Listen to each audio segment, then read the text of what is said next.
भारत ने सेनाओं को दी अहम छूट, चीन को पड़ा तगड़ा झटका, पाकिस्तान की बचकानी सोच आई सामने। दोस्तों, भारत ने सेनाओं को कुछ ऐसी छूट दे दी है जिसका असर हमें आज भी देखने को मिल रहा है और पहले भी देखने को मिल रहा था। और साथ ही आज आपको हम बताएंगे चीन को कैसे पड़ गया उसी की चाल का भारी फटका। चीन की एक गलती उसी पर भारी पड़ती हुई नजर आ रही है। तो वही खबर ये भी निकल कर आ रही है कि चीन की बचकानी सोच सबके सामने चीन खुद लाने पर उतारू हो गया है। सब बातों को जानेंगे डिटेल में, तो चलिए बिना किसी देरी के बढ़ते हैं वीडियो की तरफ। दोस्तों, पाकिस्तान के बारे में जरा सी भी उनको कुछ कहो तो बड़ी जल्दी उनको बुरा लग जाता है। पाकिस्तान की पॉलिटिक्स कुछ भी बोलते हैं, बोलने से पहले ये भी नहीं समझते हैं कि हम कहां से और क्या बोलने जा रहे हैं। वे पाकिस्तान की जनता को बेवकूफ समझते हैं। कभी ये सुनने को मिलता है कि पाकिस्तान का मंत्री ये कह रहा है कि हमारे पास पाव पाव भर के परमाणु बम है, वही पाकिस्तान के विदेश मंत्री यूएई को धमका देते हैं।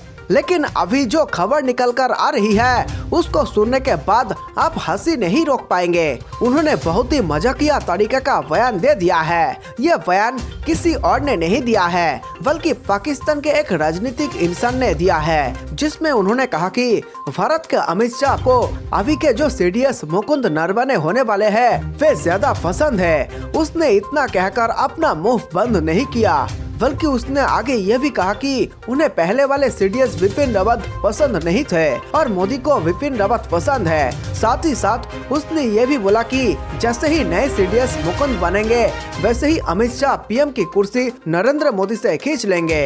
इसके बाद यहाँ पर एंकर ने टोका कि भारत में ऐसा नहीं होता है, यहाँ पर पाकिस्तान की तरह कुर्सी के लिए किसी को धोखा नहीं दिया जाता है। तब इसके बाद यहाँ पर थोड़ा कंट्रोल में आया वो, वरना वे लगातार बोलता हुआ चला ही जा रहा था। आपको हम बता दे जिसने यह बात कही है उसका नाम कुछ और नहीं बल्कि अब्दुल रहमान मलिक है, जो पाकिस्तान के जियो न्यूज चैनल पर इंटरव्यू दे रहा था, जिसमें उसने अपने इंटरव्यू के दौरान ये बताया कि विपिन रावत के बाद सबसे ज्यादा खतरा मंडरा रहा है अजीत डोभाल के ऊपर। और उसने कहा कि ये जो MI-17 हेलीकॉप्टर क्रैश हुआ है इसमें शामिल है तमिल के वे ग्रुप जो भारत सरकार से खुश नहीं है। और इसके बाद इसने ये कहा कि टीटीपी को भी पैसा भारत ही देता है। और इसके बाद हमें सुनने को मिला उसकी तरफ से कि तालिबान को भी शक्तिशाली भारत ने बनाया है। उसके मुंह में जो आ रहा था वो वे बोलता चला गया, उसने रुकने का नाम नहीं लिया,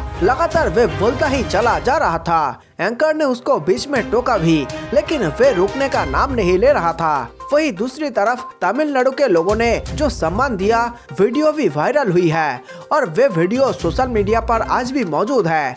और हमने यह भी देखा कि दुर्घटना स्थल पर जो गांव वाले लोग थे उन्होंने अपनी तरफ से पूरी मदद करने की कोशिश की थी। इसी को देखते हुए इस पूरे गांव को सेना ने गोद ले लिया है और सेना लगातार इन गांव में अपने कई इवेंट भी करने जा रही है। आपको साथ ही साथ हम ये भी बता दें कि इन्हीं सब के बीच में पाकिस्तान को लेना पड़ गया है $15 बिलियन का कर्जा। और ये कर्जे के सहारे पाकिस्तान अपने लोगों का कितने दिनों तक पेट भरता है इस पर भी नजर रखने वाली बात है, क्योंकि इसका बकाया चुकाने के लिए पाकिस्तान को फिर से कर्जा लेना होगा चीन से। पाकिस्तान लगातार कर्जे के जाल में फंसता हुआ चला जा रहा है। एक तो पाकिस्तान के पास पैसे नाम को नहीं रह गए हैं, तो वही दूसरी तरफ वे दूसरों से पैसा ले लेकर काम चला रहा है। ऐसे में कोई दूसरा देश इसे पैसे देने से भी बचेगा, क्योंकि इसके पास बिल्कुल भी पैसा नहीं है। ऐसे में कोई भी देश अपना पैसा इसको नहीं देगा, जो कि ये लौटा भी नहीं पाए। आपको हम बता दें कि पाकिस्तान कर्ज के ऐसे दलदल में गिर गया है जिससे निकलकर बाहर आ पाना लगभग पाकिस्तान के लिए नामुमकिन सा हो गया है। वही दूसरी तरफ आपको हम बता दें कि भारत सरकार ने एक बड़ा फैसला ले लिया है, जिस तरीके से चीन में तय हो चुका है कि अगले राष्ट्रपति शी जिनपिंग ही रहेंगे।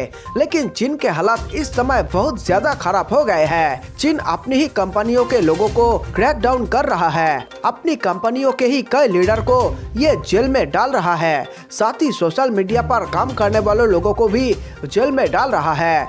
और साथ ही साथ आपको हम ये भी बता दें कि ओमिक्रॉन वायरस ने भी चीन में पैर फैलाना शुरू कर दिया है। पहले से ही चीन में लॉकडाउन लगे हुए हैं और जिनपिंग जो भी निर्णय ले रहे हैं वे सारे के सारे निर्णय उनके खिलाफ ही जा रहे हैं। जैसे कि एवरग्रांड कंपनी का दिवालिया चीन के खिलाफ ही जा रहा है। लोगों के पास नौकरी नहीं है, लोग अपनी अपनी नौकरी खोते चले जा रहे हैं और महंगाई आसमान छू रही है। इसके अलावा भारत की भी चिंता भरी हुई है, क्योंकि बिपिन रावत जी का जो रणनीति होती थी चीन के खिलाफ वे बहुत खतरनाक रणनीति होती थी। और कहा तो ये भी गया है कि बिपिन रावत की रणनीति के आगे चीन बिल्कुल झुकता चला जा रहा था। और अब जो खबर निकल कर आ रही है उसको देखने के बाद कुछ एक्सपर्ट ये कह रहे हैं कि चीन इस मौके को अपने फायदे के लिए इस्तेमाल करेगा। जब तक नए सीडीएस आते हैं और तालमेल बैठा पाते हैं तब तक चीन मौके का फायदा उठाकर कहीं भारत के ऊपर हमला ना कर दे।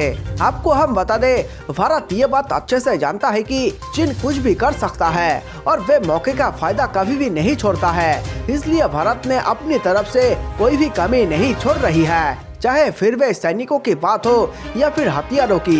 भारत हर तरीके से चीन से दो दो हाथ करने को तैयार है।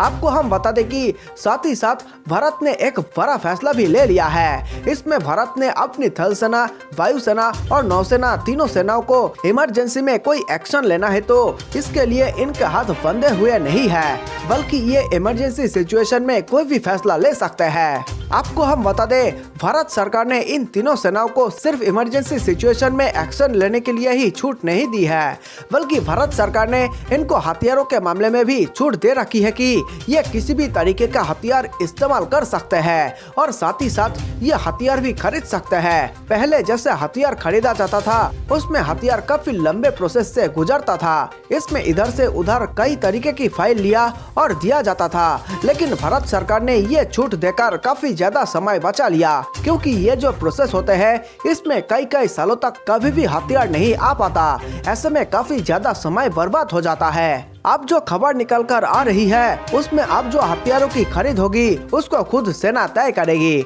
और अगर ये हथियार खरीद में भारत सरकार ने जो बजट तय किया है वे बजट क्रॉस होता है तो जल्द से जल्द भारत सेनाओं को पैसा मुहैया करवाने की कोशिश करेंगी। यह काम इमरजेंसी सिचुएशन के लिए किया जा रहा है। इसमें सेना को अगर लगता है इमरजेंसी में यह हथियार हमें चाहिए तो यहाँ पर सेना इसे खरीद सकती है। ऐसे में अगर चीन हमसे लड़ने के लिए आता है तो यहाँ पर सेना को खुली छूट दी गई है कि वे किसी भी तरीके का एक्शन ले सकती है। गलवान घाटी में जब पहली बार झपड़ हुई थी तब भी सेनाओं के पास इसी तरीके की छूट सरकार ने दे रखी थी और इसका असर भी हमें देखने को मिला था। इसी छूट की वजह से भारत ने न सिर्फ हथियार खरीदे बल्कि कैलाश रेंज पर भारतीय सेना ने अपना कब्जा भी जमा लिया और यही वजह थी जो चीन को मजबूर कर गई थी कि वे भारत से बातचीत पर उतर आया था। इस विषय में आपकी क्या राय है? भारत ने क्या सही फैसला लिया है सेनाओं को छूट देकर?